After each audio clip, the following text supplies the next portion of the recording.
రాలేయించేది బాబే, రాయించేది బాబే.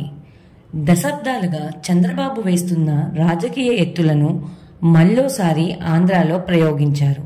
రాజకీయ ప్రత్యర్థుల మీద ఆయన లేదా ఆయన అనుచరులు కుట్రలకు పాల్పడతారు. కుదిరితే ఆనాడు వంగవీటి రంగా లేదా మల్లెల బాబ్జీ, మాధవరెడ్డి వంటి వారిని అంతం చేసినట్టు తనకు అడ్డు తొలగించుకుంటారు. లేదంటే ఇంకో రూట్లో వస్తారు. తాజాగా సీఎం వైఎస్ జగన్మోహన్ రెడ్డి మీద విజయవాడలో రాయితో దాడి చేయించిన చంద్రబాబే మళ్లీ ఆ దాడిని జగన్ మీదకు నెడుతూ ఎల్లో మీడియాలో వార్తలు రాయిస్తున్నారు. ఆ దాడికి కూడా జగన్ లేదా వైఎస్ఆర్ కాంగ్రెస్ పార్టీ వాళ్ళు ప్లాన్ చేసిందని ఎల్లో మీడియాలో వార్తలు రాయించి ప్రజలను నమ్మిస్తున్నారు.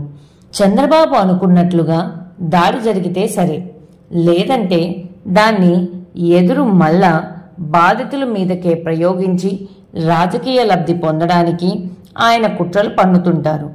పరిస్థితులు తనకు అనుకూలంగా ఉంటే ఒక మాదిరి, పరిస్థితులు ఎదురు తిరిగితే ఇంకోలా బదనాం చేసేందుకు చంద్రబాబు ఎప్పుడూ సిద్ధంగా ఉంటారు.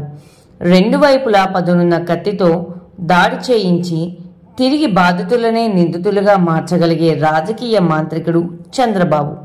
ఇప్పుడు కూడా అదే వ్యూహంలో ముందుకు వెళ్తున్న ఆయన కుత్సిత బుద్ధులను బాగా తెలిసిన ప్రజలు ఆయన ఎత్తుగడలను నమ్మడం లేదు. ఈ వీడియో కనుక మీకు నచ్చితే లైక్ చేయండి.